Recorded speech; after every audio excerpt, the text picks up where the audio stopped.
Eklavya academy senior secondary school की online classes में आपका स्वागत है। बच्चों, आज हम जो है संस्कृत की अपनी इस क्लास में हम वर्ण टॉपिक में व्यंजन पढ़ रहे हैं। ठीक है, हमारा मेन टॉपिक कौन से शुरू हुआ? वर्ण।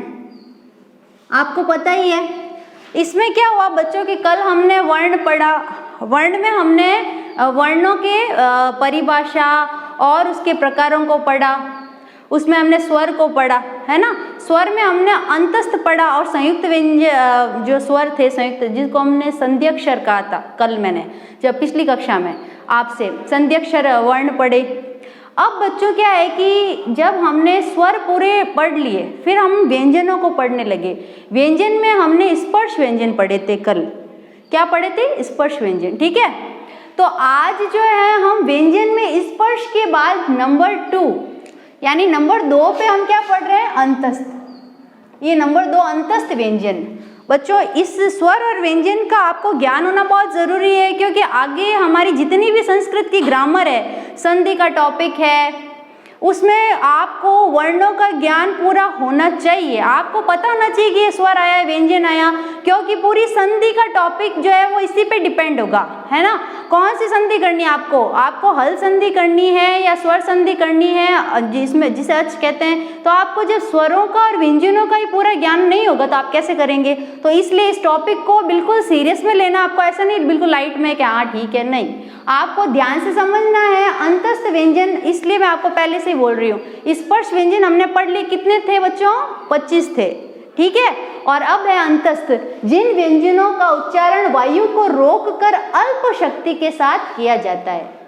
अब जो है व्यंजनों का उच्चारण हो रहा है, इन व्यंजनों का उच्चारण वायु को रोक करके, वायु को जैसे रोकना, थोड़ी देर वायु जो होती है ना वो हमारे मुख में, जैसे मैंने बोला य, तो य बोलने के लिए वायु थोड़ी देर मेरे मुख में जो है रुकेगी और फिर मैं अल्प शक्ति से, बहुत कम शक्ति से यह बाहर निकल जाए। य, व, र, ल।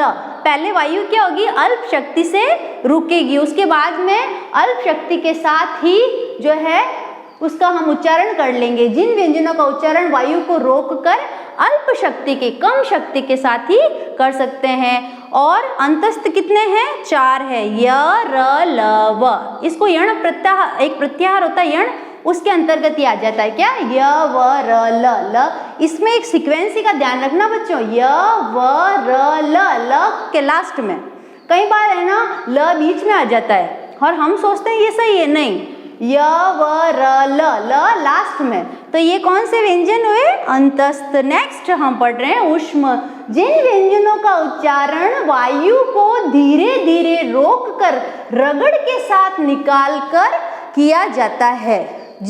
अब एक चीज ध्यान रखना, ऊष्म से क्या पता चलता है? ऊष्म यानी गर्म, और हमारे मुंह से एकदम गर्म वायु निकलेगी। कैसी वायु निकलेगी? गर्म। और जिन व्यंजनों का उच्चारण वायु को धीरे धीरे रोककर रगड़ के साथ करेंगे, रगड़, जैसे हम किसी चीज को रगड़ते हैं ना, बिल्कुल वैसे ही। जैसे मैंने बोला श, श, स, ह, इनको अलग अलग होगा। ये शंकर वाला श है ना, तो इसको षटकोण वाला श, तो श ये नॉर्मल है, सड़क वाला, और ये ह, तो ये भी कितने होते हैं? 4 होते हैं। तो इनको धीरे धीरे रोकते हैं पहले तो, और फिर एकदम रगड़ के साथ श, श, स, ह, रगड़ के साथ मैंने इनको बाहर निकाला। तो ये आपको पता होना चाहिए कि ऊष्म व्यंजन कौन से हैं। और श, स, ह, ये सीक्वेंसी भी आपको बिल्कुल क्रम से मतलब इसमें सीक्वेंस रखनी है। इसको भी आपको क्रम से बोलना है, बिल्कुल क्रम से बोलना है। जैसे मैंने बोला श, श, स, ह, बिल्कुल ऐसे। ओके, नेक्स्ट बच्चों मैं आपको ये समझाना चाहती हूँ कि हमने व्यंजन पढ़ लिए। अब व्यंजन में कुछ संयुक्त व्यंजन होते हैं। संयुक्त मतलब कि 2 वर्णों को मिला करके एक नया तीसरा वर्ण बनना। 2 वर्ण को मिला करके, जैसे हमने कल भी पढ़ा था, आपको याद हो तो, स्वर में हमने ऐ, औ, याद है आपको? ये पढ़े थे, 2 मिलके बने, है ना, ए, ऐ, ओ, औ। ये क्या थे? संयुक्त स्वर थे, जिनका नाम क्या था? संध्यक्षर, है ना। बिल्कुल व्यंजन में भी ऐसा होता है कि किसी को मिला करके बनाना, 2 वर्णों को मिला के तीसरे नए वर्ण का निर्माण। अब देखो, आधा क और आधा ये षटकोण वाला श मिलके ये कक्षा वाला श बना। क्या बना? कक्षा वाला श। नेक्स्ट ये आधा त और ये र मिलके बना त्र। बताऊं कैसे? देखो बिल्कुल सरल है बच्चों। देखो ये त है, आधा है, तो मैंने ये लिख दिया आधा। अब ये जो है र है, ये भी हलंत्यम है यानी आधा है, तो मैंने क्या किया, ये र की मात्रा डाल दिया। आपको पता है ग्रह बोलते हैं हमने, ग्रह नक्षत्र। एक तो ये होता है ग्रह कार्य करना अपना, एक ये वाला ग्रह देखा आपने बुक्स में, ये यूं करके, ये भी किसकी मात्रा है? ये भी र की मात्रा है, ठीक है। और एक है ना, ये भी होती है र की मात्रा, आपको पता हो तो अपने को ध्यान रखना कि ये र की मात्रा है ना, यही तो र की मात्रा, ये मैंने डाल दी ये र की मात्रा। तो ये क्या बन गया? ये बन गया त्र। ये रहा त और ये रहा र, तो क्या बन गया? त्र। तो इस प्रकार से जो है हम इसको क्या बोलेंगे? त्र। ये त्र बना, ठीक है। और ये झ और ये य, इसको बोलते कभी भी है ना, इसको आप पढ़ने में आप गलत नहीं पढ़ेंगे, इसको अशुद्ध नहीं पढ़ना है ना। देखो इसको तो बोलते हैं अपन य, ठीक है। और इसको क्या बोलते हैं? य, नाक से बोलेंगे य। क्या बोलेंगे? य। तो ज, इसमें आधा ज और आधा य बनके क्या बना? ज्ञ। ज्ञ, ठीक है। ये तो पढ़ना आता आपको, ज्ञानी वाला ज्ञ, है ना। तो ज, आधा ज और आधा य मिलके ज्ञ। ओके, समझ में आ रहा है ना? बहुत सरल है, इसमें बिल्कुल सरल है ये। अब देखो इनको बोलते हैं संयुक्त व्यंजन। अब मैं आपको जो है, हमने स्वर पढ़ लिए, समझ लिए। हमने स्वर में ह्रस्व, दीर्घ और प्लुत, और व्यंजन में स्पर्श, अंतस्थ और ऊष्म, ये पढ़ लिया है ना। अब हमारा नेक्स्ट जो है वो है अयोगवाह। ऐसे वर्ण जो अयोगवाह है, कैसे हम पढ़ते हैं? उपयुक्त वर्णों के अतिरिक्त संस्कृत भाषा में अन्य वर्णों का भी प्रयोग किया जाता है। अभी आपको कुछ नहीं लिखना है, सिर्फ समझना है, बाद में लिखना है। और जितना भी काम मैं करवा रही हूँ सारा कॉपी में होना चाहिए, जैसा मैं आपके लिए पहले से लिख के तैयार रखती हूँ, ताकि आपको कोई भी असुविधा नहीं हो। इसका आप स्नैपशॉट लो, चाहे इसको देख के लिखो, आपको अपनी कॉपी में करना है इसको। ओके, तो ध्यान रखना इस बात को, ठीक है। उपयुक्त वर्णों के अतिरिक्त संस्कृत भाषा में अन्य वर्णों का भी प्रयोग किया जाता है। अब इसको समझ लो पहले, अन्य वर्ण का प्रयोग कैसे करते हैं, और ये संधि में आगे काम आएंगे, ठीक है ना, इसलिए इनको लिखा है मैंने। इन्हें जिन्हें अयोगवाह कहते हैं, जिन्हें क्या कहते हैं? अयोगवाह। ये वर्ण का नाम है अयोगवाह। इसके अतिरिक्त, इसके अंतर्गत हाँ कुल 5 आते हैं। कुल कितने आते हैं? 5। अब 5 में क्या क्या है? सबसे पहले देखो बच्चों, अनुस्वार है, अपन इसको समझते हैं। बहुत सरल है ये, बहुत सरल है ये। देखो ये अनुस्वार, सबसे पहला कौन सा है? अनुस्वार। अनुस्वार स्वर के ऊपर जो बिंदु लगाया जाता है उसे अनुस्वार कहते हैं। स्वर के बाद न अथवा म के स्थान पर अनुस्वार का प्रयोग किया जाता है। अब आप कहोगे मैडम आपने क्या बोला, मुझे तो पता ही नहीं चला। अब देखो आपको समझाते हैं इसको। अब बच्चों देखो मैंने लिखा, ये मैंने क्या लिखा है? देखो रामम, यही लिखा है। इसको अपन क्या पढ़ेंगे? रामम। अच्छा अब एक बात बताओ, इसको क्या पढ़ोगे? रामम। इसको भी रामम पढ़ते हैं, इसको भी रामम पढ़ेंगे। इसको मैंने पढ़ा, इसको मैंने लिखा अयम। अब बच्चों इसको मैं लिखूंगी, इसको क्या पढ़ोगे? अयम। तो मतलब ये ऊपर जो एक गोला है इसको क्या बोलते हैं? अनुस्वार बोलते हैं। क्या बोलते हैं? एक बिंदु। मैंने एक बिंदु बोला है, चंद्र बिंदु नहीं बोला है, ध्यान रखना। चंद्र बिंदु तो ये ऐसा होता है और ये होता है बिंदु, तो अपने क्या है? बिंदु। अब यहाँ पे मैं चंद्र बिंदु बनूंगी तो ये रामम है क्या? नहीं है ये रामम, ये सिर्फ एक बिंदु है। एक बिंदु है मतलब रामम। ओके, अब देखिए अनुस्वार, ये एक बिंदु। अनुस्वार बोलोगे बच्चों अनुस्वार लगाओ तो आप समझ जाना मैडम कह रही है एक बिंदु, है ना। तो स्वर के ऊपर, और स्वर के ऊपर ही होगा। जैसे कि ये देखो रामम है ना, स्वर के ऊपर है, ये म है ना, म में अ आया है तब ये म बना, और मैंने इसके ऊपर ये बिंदु लगा दिया। अब अयम है, जो है अयम, जैसे अयम आया तो इसमें ये जो है ना, य में अ है ना, अ य पीछे अ आया तो अ क्या है? स्वर है। तो स्वर के ऊपर हमेशा ये बिंदी लगती है। जैसे ये राम है ना, राम है, म पीछे अ आया क्या? हाँ आया, तो स्वर के ऊपर ये बिंदु लगेगा हमेशा। स्वर आ रहा है ऊपर, अ क्या है? स्वर है, म स्वर है, तो अ स्वर है ना, तो इस स्वर के ऊपर आता है, कभी भी व्यंजन के ऊपर नहीं आता है। कभी भी ऐसा नहीं होगा कि ये पहले से हलंत्यम है, यानी ये इसमें अ नहीं डाला है तो ये व्यंजन है, ठीक है। अब मैं इसमें अ डालूंगी ना तब ये बनेगा स्वर। तो अब मान लो ये पहले से हलंत्यम है, तो अपन बिंदु लगा सकते हैं क्या? नहीं लगा सकते, अशुद्ध होगा वो। तो हमेशा जो है क्या होगा, यह स्वर के ऊपर आता है, रामम। तो ये चीज आपके माइंड में फिक्स होनी चाहिए कि स्वर के ऊपर जो बिंदु लगाया जाता है उसे अनुस्वार कहते हैं। और एक बिंदु ये देखो न अथवा म के स्थान पर अनुस्वार का प्रयोग किया जाता है। म न भी हो सकता है ना। कई बार जैसे बीच में कोई शब्द हो जिसमें न को कनेक्ट करना हो तो क्या होता है, तो भी बिंदु आ जाता है ना। जैसे कोई भी शब्द हो सकता है न और म से रिलेटेड, बीच में कई बार अपन लिखते हैं ना कोई भी शब्द, उसमें भी अगर बीच में अगर न आ जाए तो भी क्या होगा, वो बिंदु में ही माना जाएगा।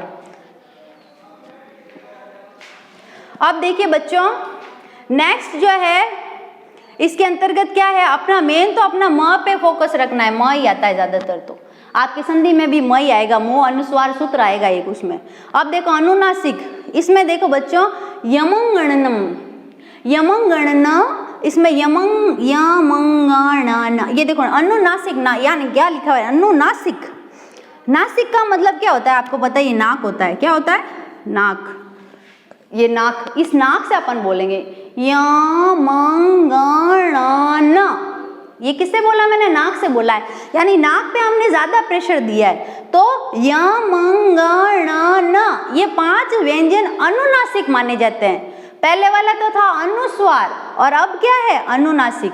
तो इन्हें अर्ध अनुस्वार भी कहते हैं। आप देखो अर्ध अनुस्वार कहेंगे, ध्यान रखना, अर्ध अनुस्वार यानी आधा चंद्र बिंदु। ये देखो अर्ध अनुस्वार, अनुस्वार तो है पर अर्ध, आधा, आधा चांद, अर्ध अनुस्वार। इसका दूसरा नाम क्या है? अर्ध अनुस्वार। मैं आपसे पूछूं अर्ध अनुस्वार बताओ तो आप यूं नहीं मैडम एक बिंदु, नहीं, एक बिंदु तो अनुस्वार हुआ भाई। और जो है चंद्र बिंदु बोलूं तब आप क्या कहोगे मैडम, ये या तो है अनुनासिक या फिर अर्ध अनुस्वार है। दोनों में से एक नाम बोल सकते हैं आप। अर्ध अनुस्वार भी कह सकते हैं इसको और अनुनासिक भी कह सकते हैं। परंतु अगर मैं अर्ध नहीं पूछूं और खाली अनुस्वार पूछूं तो क्या लिखोगे? एक बिंदु। ये चीज क्लियर हो गई, ठीक है। तो अब इसमें देखो, अब इसमें कौन से आते हैं? यमंगणन, ये 5 व्यंजन अनुनासिक यानी नासिका से बोले जाते हैं, अनुनासिक माने जाते हैं। इन्हें अर्ध अनुस्वार भी कहा जाता है, इन्हें अर्ध अनुस्वार भी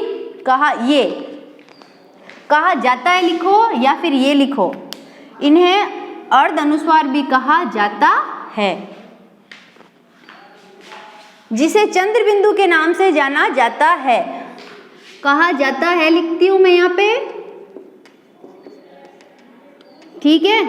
फिर मैंने खड़ी पाई लगा दी है, उसके बाद में कहा जाता है, फिर खड़ी पाई, फिर क्या लिखा है? जिसे चंद्र बिंदु यानी चंद्र बिंदु के नाम से भी जाना जाता है, ठीक है। अब चंद्र बिंदु आप समझ गए, अनुनासिक यानी चंद्र बिंदु। अब जैसे देखो अपन बोलेंगे ना तो नाक से बोलेंगे, कहाँ, यहाँ, वहाँ। अब मैंने क्या किया, नाक पे मेरा प्रेशर ज्यादा दिया मैंने, है ना। जबकि मैं इसको कहाँ बोलूंगी तो अशुद्ध बोला है मैडम ने। कहाँ जा रहे हो तुम, कहाँ जा रहे हो, गलत, कहाँ जा रहे हो, ये शुद्ध ये हुआ। वहाँ ये शुद्ध हुआ, वहाँ अशुद्ध है। यहाँ शुद्ध है, यहाँ अशुद्ध है। तो ध्यान रखना बोलते टाइम। अब देखो विसर्ग, स्वरों के आगे वाले 2 बिंदुओं को विसर्ग कहते हैं। 2 बिंदु आपको पता है, हमेशा देखते हो 2 बिंदु लगते हैं। कोई भी जो है अक्षर, जैसे अब आपको पता है हिंदी में तो मैंने लिख दिया सूर्य, क्या लिखा मैंने? सूर्य। अब मैं संस्कृत में लिख दी हूँ तो सूर्य, मैंने विसर्ग लगा दिया है। आपको पता है राम के रूप अपनी क्लास में बचपन से, मतलब 6th क्लास से हमने शुरू किया पढ़ना राम के रूप। तो रामः, रामो, रामा, तो रामः, ये 2 क्या है? ये जो है विसर्ग है, रामः। इसको मैं बोलूंगी राम, इसको क्या बोलूंगी? रामः, विसर्ग है इसलिए, है ना। तो ये विसर्ग तो आप जानते ही होंगे, आई होप। स्वरों के आगे वाले 2 बिंदुओं को विसर्ग कहते हैं, है ना सरल। अब देखो बच्चों, जीवा मूल्य और उपद मान्य ये 2 होते हैं। ये हालांकि इतने महत्वपूर्ण नहीं है क्योंकि ये बड़ी क्लासेस जो है कॉलेज लेवल की या फिर 12th स्टैंडर्ड के लिए ज़्यादा इम्पोर्टेंट है, अपने भी इम्पोर्टेंट ही है, लेकिन इनको कोई इतना एक्सप्लेन नहीं करता है। लेकिन मैं आपको ये भी बता रही हूँ, जीवा मूल्य, इसमें क्या होता है बच्चों, जीवा मूल्य का एक चिन्ह होता है। जीवा मूल्य का चिन्ह क्या है? ये वाला, ये चिन्ह एक देखो मैं करके बताती हूँ आपको कैसे जीवा मूल्य का चिन्ह कैसे बच्चों आपको पता है, ये यूं है और ये क और ख से पहले लगता है। ये देखो ये क है क्या, हाँ है, क और ख से पहले लगता है। ध्यान रखना हमेशा आप क्या ध्यान रखेंगे, ये क और ख से पहले लगेंगे। तो इसको जो है कैसे पढ़ेंगे बच्चों, देखो इसमें एक आपके व्याकरण में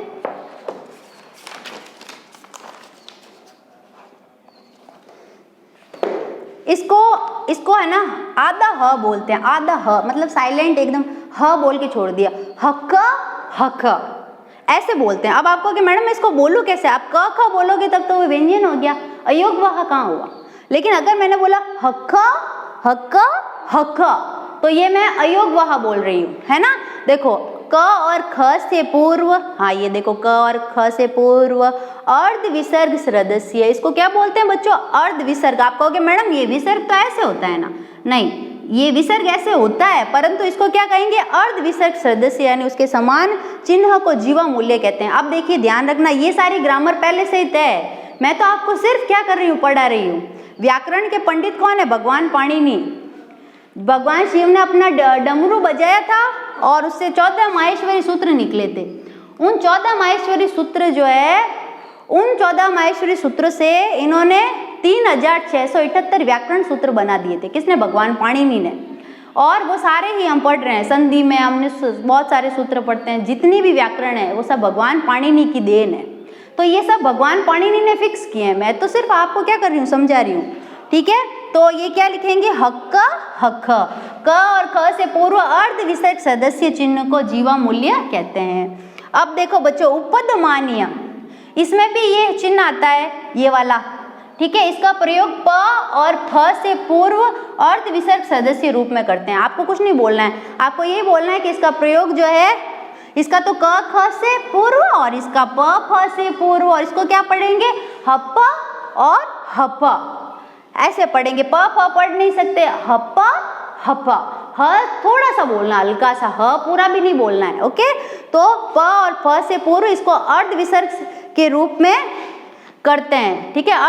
अर्ध विसर्ग के रूप में कहते हैं, कह सकते हैं हम यहाँ पे, और इसका प्रयोग करते हैं। अच्छा इसका प्रयोग हम करते हैं, प्रयोग तो हम करते हैं, सही बात है। इसका प्रयोग हम प और फ से पूर्व अर्ध विसर्ग के रूप में, आधा विसर्ग कहेंगे इसको।